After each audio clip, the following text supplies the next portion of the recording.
Bismillahirrahmanirrahim. Assalamualaikum warahmatullahi wabarakatuh. Waalaikumsalam warahmatullahi wabarakatuh. Alhamdulillahirabbil alamin. Assalatu wassalamu ala asrofil anbiya'i wal mursalin sayyidina wa maulana Muhammadin wa ala alihi wa sahbihi wa barik wasallam ajma'in.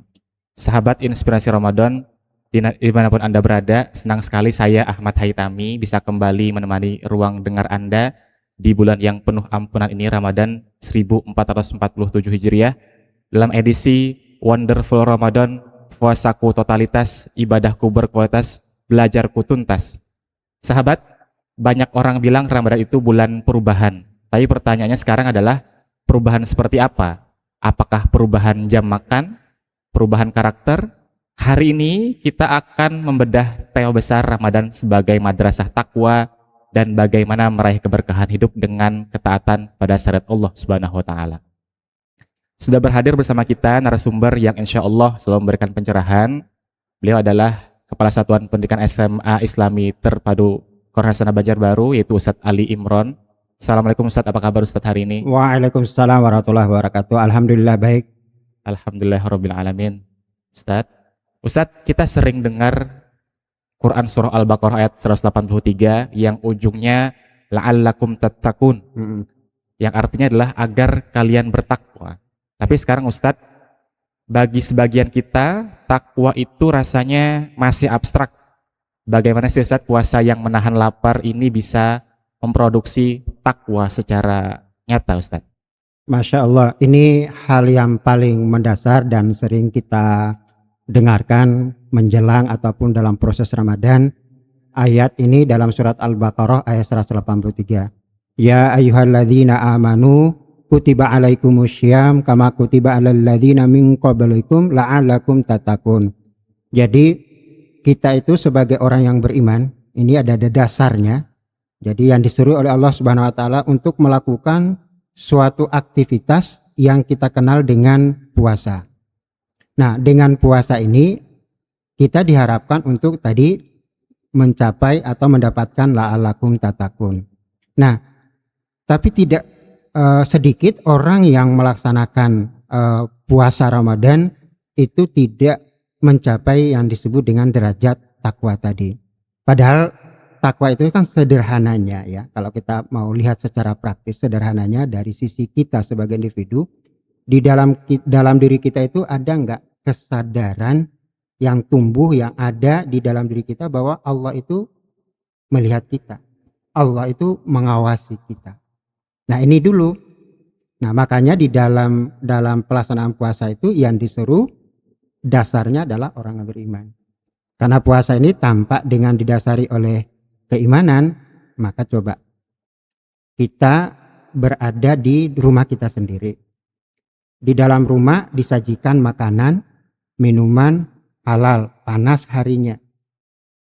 Dan tidak ada orang, nggak ada orang yang melihat kita sendiri di rumah. Kalau sekarang dunia modern mungkin CCTV juga nggak ada, karena CCTV bisa melihat kan, misalnya orang tua kita datang menanyakan kepada kita puasa nggak, nah kita puasa. Harinya panas, ada minuman tersedia, ada makanan tersedia, nggak ada orang.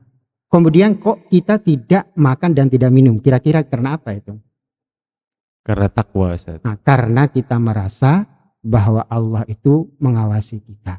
Maka di bulan Ramadan ini Allah menginginkan kepada kita untuk coba kita menanam ya benih-benih ketakwaan di dalam diri kita, sehingga kita tidak perlu lagi pengawasan dari manusia.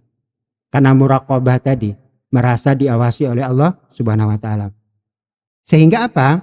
Kalau kita di selama bulan Ramadan ini kita bisa meninggalkan hal-hal yang memang pada dasarnya itu adalah halal. Ya kan, makanan kita makanan halal, ya, minuman kita juga minuman yang halal.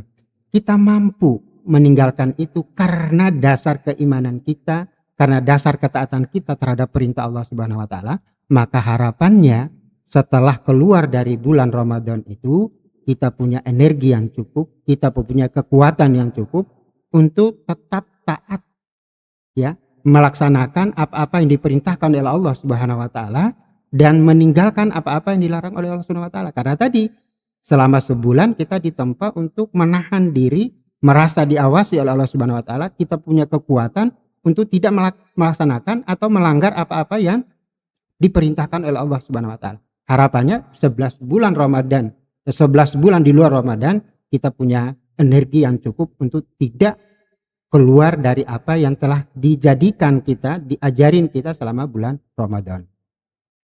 Seperti itu. Jadi kita jangankan yang haram-haram kan gitu, yang halal ada kita mampu untuk meninggalkan. Harapannya kita 11 bulan ke depan kita tidak akan pernah melirik ya, melihati ataupun bahkan melaksanakan apa-apa yang diharamkan oleh Allah Subhanahu wa taala. Seperti itu gitu Ustaz.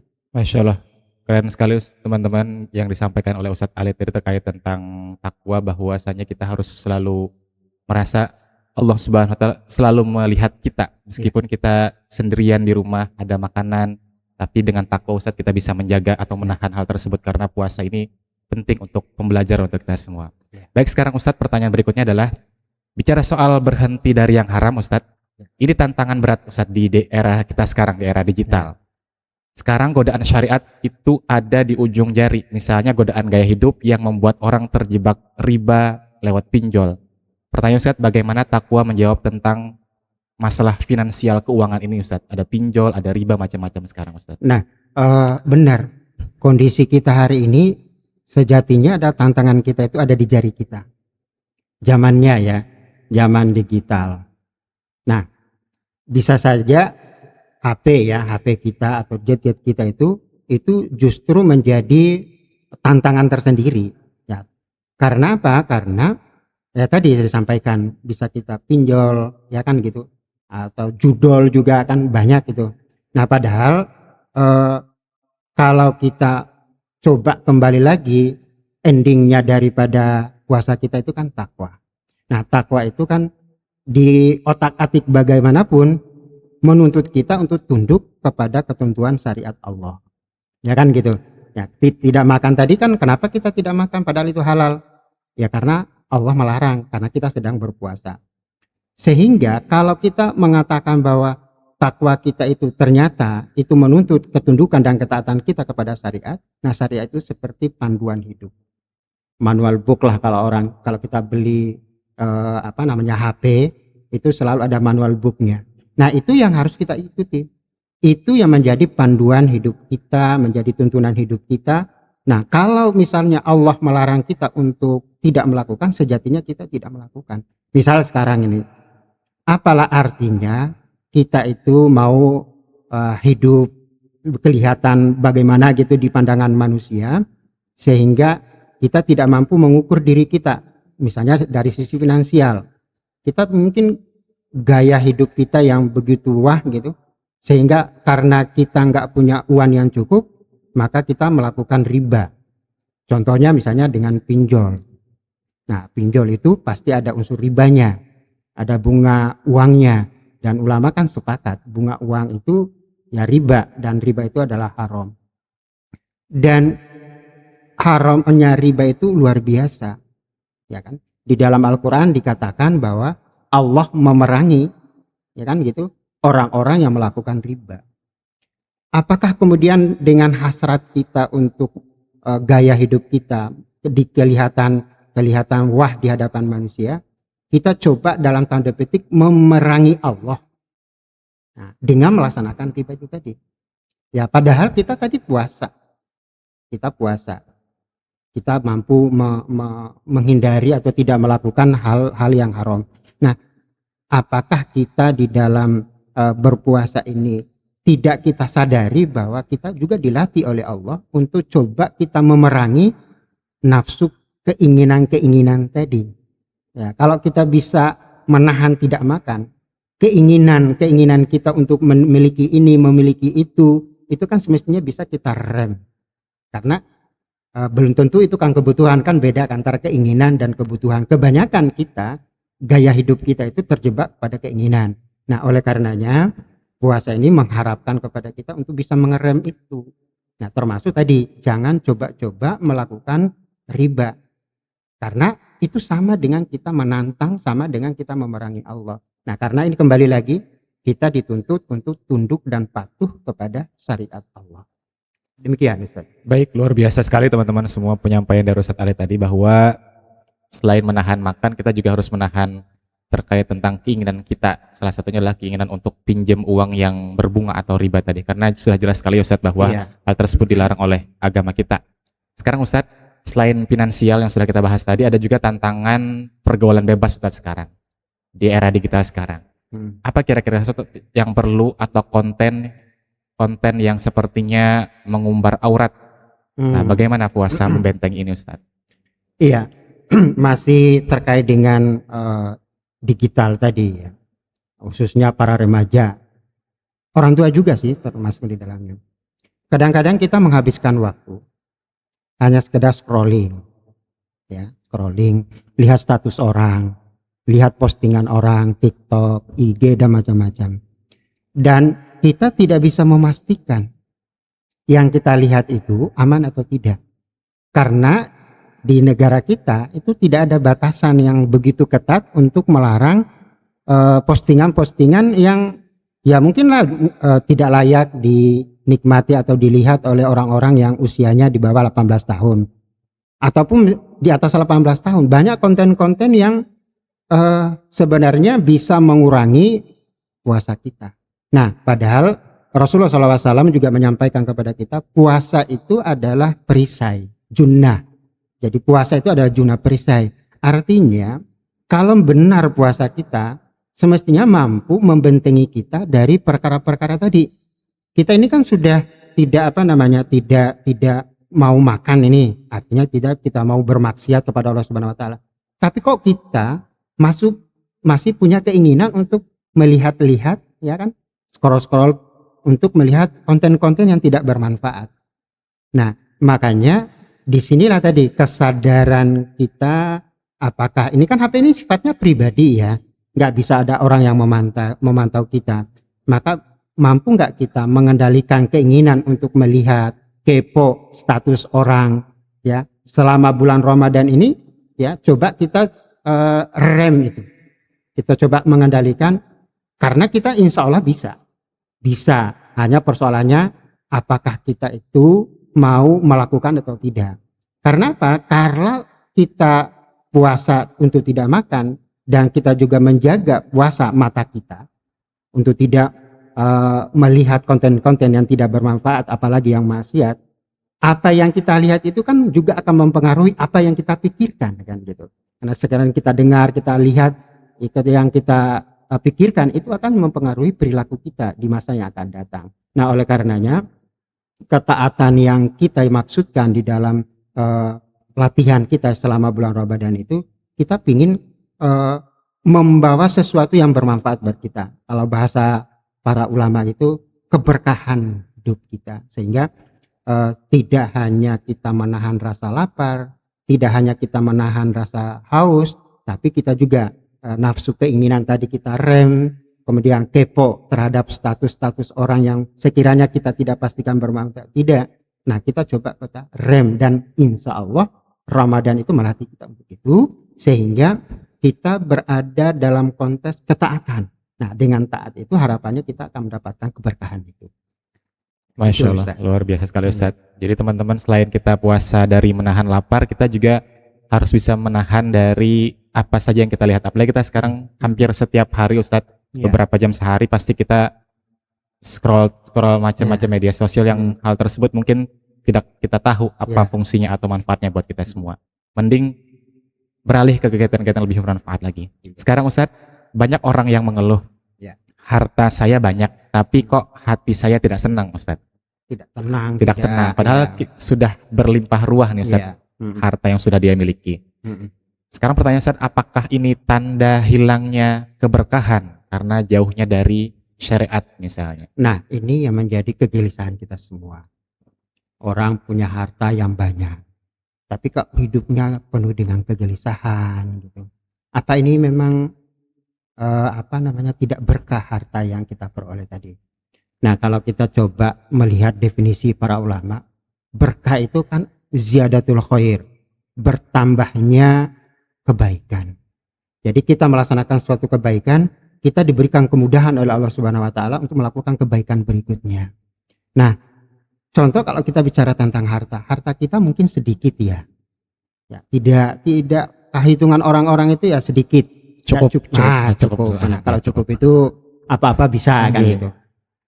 Tapi kok ya tadi kita merasa cukup saja gitu loh. Enggak juga ngutang, apalagi naudzubillah menjadi pinjol gitu atau melakukan pinjaman ribawi yang lain. Nah, sedikit tapi kita merasa cukup. Nah, itu berkah.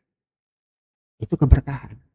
Di sisi yang lain orang punya harta tapi dia tidak pernah merasakan namanya tenang. Dia gelisah, ya kan? Atau dia kemudian menimbulkan penyakit macam-macam, sakit inilah sakit itu, sehingga uang itu juga cepat keluarnya. Nah, kita perlu berhati-hati dengan harta kita yang banyak, tapi kita tidak pernah merasa tenang, atau kita selalu gelisah. Kita khawatir itu adalah istidraj dari Allah Subhanahu wa taala. Allah berikan kita harta karena kita tidak rasa syukur, maka kemudian Allah berikan tadi kegelisahan, ketidaktenangan dan lain sebagainya. Nah, oleh karenanya yang harus kita ingat bahwa kalau mau hidup kita itu diberkahi atau hidup dalam keberkahan Allah Subhanahu wa taala, cuma ada satu pintu. Yakni apa? Taat. Taati apa-apa yang telah dibawa oleh baginda Rasul. Kalau dia melarang kita untuk tidak melakukan, ya jangan dilakukan. Ya kan? Kita itu kan apa? Kemudian misalnya tadi pinjol ataupun judol, kan kita ingin dapat kemapanan finansial. Padahal riba dilarang oleh Allah. Allah perangi. Kalau Allah dan Rasulnya memerangi kita, artinya Allah dan Rasulnya tidak meridhoi. Dari mana kita ceritanya mendapatkan ketenangan hidup itu? Tidak bisa. Oleh karenanya, salah satu pintu untuk kita bisa mendapatkan keberkahan hidup itu adalah ketaatan. Dan insya Allah kalau kita runut, takwa itu adalah ketaatan. Ketaatan melahirkan keberkahan. Bukankah Allah Subhanahu wa taala juga sudah memberitahukan kepada kita dalam beberapa ayat dalam Al-Quran, sebaik-baik bekal itu adalah takwa. Dengan takwa yang kita jadikan bekal tadi, Allah juga berjanji, dan kalau Allah berjanji pasti akan ditepati janjinya itu. Apa janji Allah bagi orang yang bertakwa? Akan diberikan jalan keluar, akan diberikan solusi-solusi terhadap masalah-masalah kehidupan yang dia hadapi. Atau di ayat yang lain Allah berjanji akan memberikan rezeki dari pintu yang tidak terduga. Jadi kurangnya apa? Nah, makanya yang harus kita benar-benar bersemangat ini adalah bagaimana kita bisa memastikan dengan puasa yang kita lakukan itu benar-benar mendapatkan derajat takwa, karena dengan takwa itu kita akan diberikan garansi oleh Allah Subhanahu wa taala tadi, solusi akan diberikan, jalan keluar akan diberikan, rezeki akan diberikan dari jalan yang tiada kita duga. Masalah hidup itu biasa, ya kan? Tidak ada dalam hidup ini kemudian kita akan memproklamirkan diri tidak ada masalah. Setiap orang itu punya masalah. Tapi kalau orang bertakwa, janji Allah akan diberikan jalan keluar. Terus mana yang tidak enak dalam hidup ini? Oleh karenanya, kalau kita mau hidupnya berkah, taati aturan Allah, jauhi kemaksiatan yang memang itu Allah nggak suka gitu. Jadi beristiqomah, berada di dalam ketaatan. Itu yang akan memberikan garansi hidup yang berkah. Nah, jadi itu ya teman-teman. Ya. Jadi kenapa ada orang yang hartanya banyak tapi merasa gelisah? Bisa jadi belum ada keberkahan Ustadz dalam kehidupannya tadi. Poin pentingnya kalau saya tangkap Ustadz adalah rasa syukur yang dimiliki oleh orang. Ketika dia punya rasa syukur, meskipun hartanya dibilang cukup, tapi kalau dia rasa cukup, merasa tenang-tenang saja seperti yang Ustadz sampaikan tadi. Baik, Ustadz, sekarang sebelum kita tutup ada tips nggak nih Ustadz, atau tips praktis agar kita tidak menjadi hamba Ramadan yang taatnya cuma pada bulan Ramadan saja, lalu kembali maksiat di bulan Syawal di 11 bulan lainnya Ustadz. Apa tipsnya Ustadz nih buat kita semua? Ya, ini penyakit sosial. Jadi kelihatan soleh di bulan Ramadan saja. Ibarat orang itu kayak jalan lari cepat. Jadi lari cepat itu 100 meter, ya 200 meter. Nah, kayak kita itu solehnya di bulan Ramadan 1 bulan saja, di luarnya bebas aktif gitu, seolah-olah seperti itu. Padahal kalau kita pahami dengan baik latihan yang diberikan oleh Allah Subhanahu wa taala di bulan Ramadan ini yang kita sampaikan tadi untuk takwa. Kunci takwa itu adalah ketaatan. Nah, dengan ketaatan kita dapat keberkahan. Maka kalau kita ingin berada di dalam keberkahan hidup, jangan pernah kita coba-coba atau berkeinginan saja itu untuk keluar dari rambu-rambu yang disyariatkan oleh Allah Subhanahu wa taala. Jangan pernah lepas syariat Allah itu. Karena apa? Karena kita coba kita lihat apa yang didiskusikan oleh Sayyidina Umar dengan sahabat Ubay bin Ka'ab. Jadi Ubay itu bertanya kepada Sayyidina Umar, wahai Sayyidina Umar, apa pian bahasa kita? Pernah berjalan di atas jalan yang penuh duri? Jawab Sayyidina Umar, pernah. Ya, terus kata saya sahabat Ubay, apa yang pian lakukan kalau berada di jalan yang ada durinya di situ? Kita harus benar-benar berhati-hati, bersungguh-sungguh memilah dan memilih mana yang kita injak. Khawatir kita nginjak duri. Ya, kebayang kalau kita misalnya di lantai itu ada pecahan kaca beling misalnya. Apakah kita sembarangan menginjak lantai? Kan tidak. Penuh berhati-hati. Artinya apa? Kalau Ramadan kita berhasil, ya, parameternya sederhana. Apakah setelah kita di bulan Syawal dan bulan-bulan berikutnya itu kita berhati-hati dengan perintah dan larangan Allah. Jangan sampai tadi ya solehnya di bulan Ramadan, di luar Ramadan seolah-olah kita bebas. Padahal kita ini kan nggak tahu kapan Allah memanggil kita menghadap, dan kita kan pingin ya husnul khotimah.